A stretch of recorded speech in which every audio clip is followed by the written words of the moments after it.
Ibintu bihinduye isura, ibintu birakomeye cyane mu mirwano yakomeje kubera muri Repubulika Iharanira Demokarasi ya Kongo, aho abarwanyi ba ARC cyangwa Armée Révolutionnaire Congolaise M23 bakaba bahanganye na takataka y'ingabo nyinshi, abasoda b'Abarundi, FARDC, FDLR ndetse na Wazalendo. Iyi mirwano ikomeye cyane iri kubera Kamanyura ndetse no mu bice byose byegereye Uvira itangiye kototera ubutaka bw'u Rwanda. Amakuru atugeraho nuko abasoda b'u Burundi baronshize cyangwa barashe bombe ku butaka bw'u Rwanda muri Bugarama. Byifashe bite rero?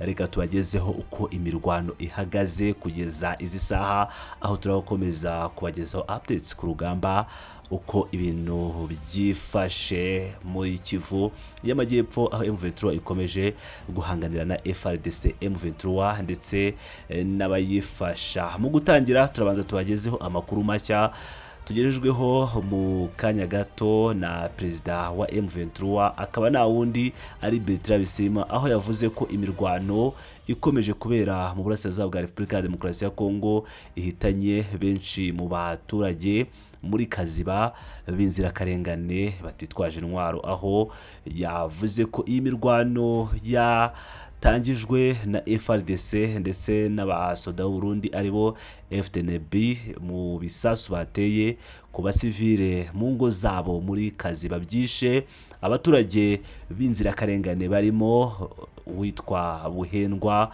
Nkungu, umugore we ndetse n'umuhungu wabo. Amafoto akaba yamaze kuyashyira hanze agaragaza uyu muryango wose barimbuye bari kugaba ibitero.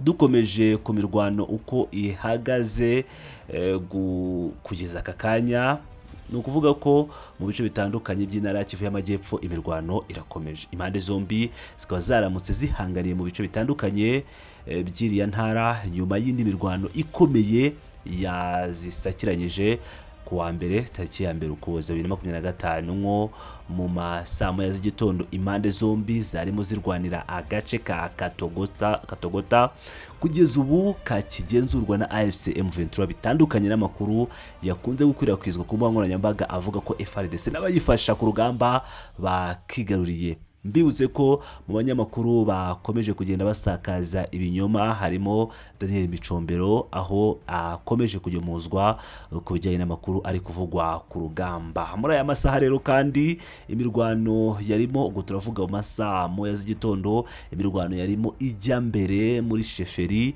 ya Kaziba nyuma y'yabaye ejo yiciwemo abaturage batatu b'abasivile bo muri kariya gace. Bariya Bisimwa yatangaje aha muri Kaziba. Amakuru ahaturuka aravuga ko hiriwe humvikana urusaku rw'imbunda ziremereye n'into, by'umwihariko ku misozi ya Butunzi, Nindi, Mwela, Chemba na Mabwe, icyo kimwe no mu bisozi miremire muri sheferi ya Bafurilu muri teritwari ya Uvira. Kugeza ku manywa yo kuri uyu wa gatatu, imirwano ikomeye yari ikijya mbere muri Katogota, by'umwihariko ku musozi uri haruguru y'ikiraro cya Kamanyura gihuza Kamanyura na Katogota. Imirwano muri Kamanyura yahinduye isura kugeza ku gicamunsi yo kuri uyu wa gatatu. Imirwano yari igikomeje by'umwihariko mu gace ka Kamanyura, impande zombi zikomeje kurwanira kugenzura. Ni imirwano by'umwihariko yagaragayemo cyane ingabo z'u Burundi zarasaga muri Kamanyura zikoresheje imbunda ziremereye, ari naho igisasu cyaturutse kiza kikarasa muri Bugarama ku butaka bw'u Rwanda. Muri iyo mirwano kandi amakuru avuga ko izo ngabo zarasaga ziri ku butaka bw'u Burundi. Mubyumve neza, akaba ari nayo mpamvu bishobora kuba byagize ingaruka ku butaka bw'u Rwanda. Umunyamakuru witwa Kayirangameki wa Bwiza dukesha inkuru uri hafi yaho imirwano iri kubera aravuga ko ingabo z'u Burundi zimaze kurasa ku misozi ya Ngomo na Kamanyura bombe zirenga 10. Hagati aho abaturage benshi bo mu duce imirwano iri kuberamo batagiye guhunga binjira mu Rwanda.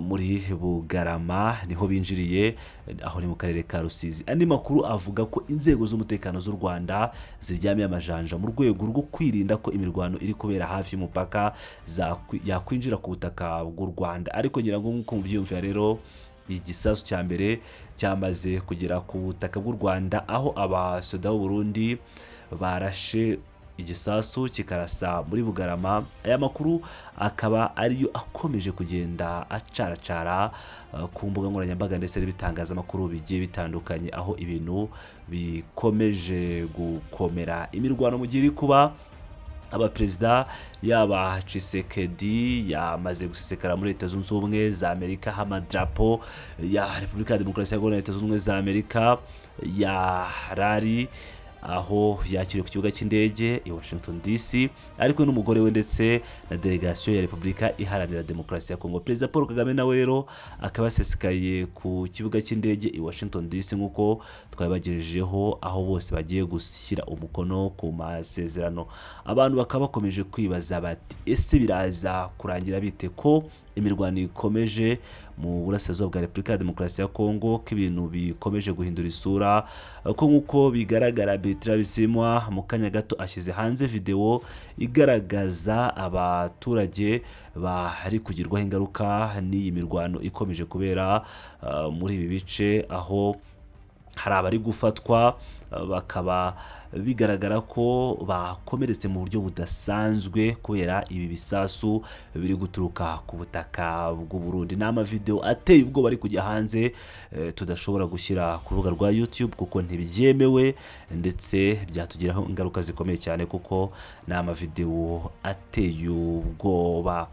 Muri Kamanyura nk'uko mu kanya gato byatangajwe na Lawrence Kanyuka ahagana saa 10:30 kuri uyu wa gatatu tariki 3/2025, yavuze ko AFC M23 iri guhamagarira Kongomani bose cyangwa abaturage ba Kongo kwamagana cyangwa kuba hafi ya M23 mu kwamagana ubwicanyi bukomeje gukorwa na regime Kinshasa, no kuvuga ngo ni Abarundi ndetse n'abandi bose bafatanyije. Yavuze ko ibisasu biri guturuka kuri pozisiyo z'abasirikare b'u Burundi, harimo iziri ku mupaka w'u Burundi, zikaba zikomeje kwangiza amazu y'abaturage, ingo zabo, ndetse zikaba zikomeje gushyira ubuzima bw'abaturage mu kaga.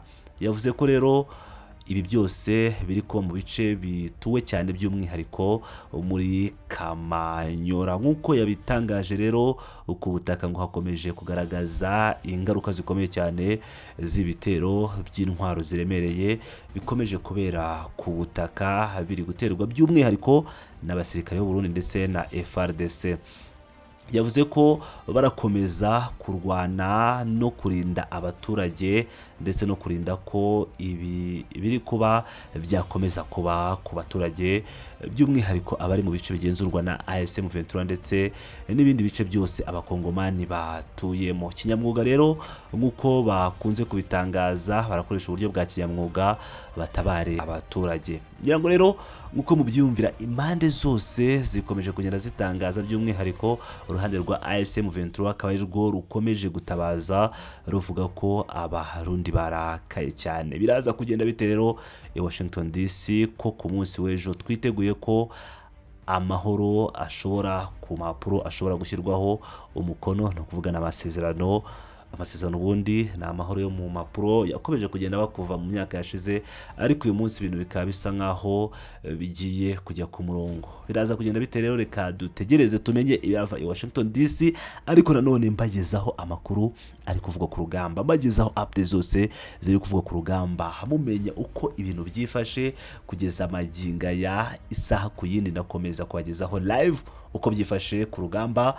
Mukomeze mwane nanjye Pilot News TV, ndabakunda cyane.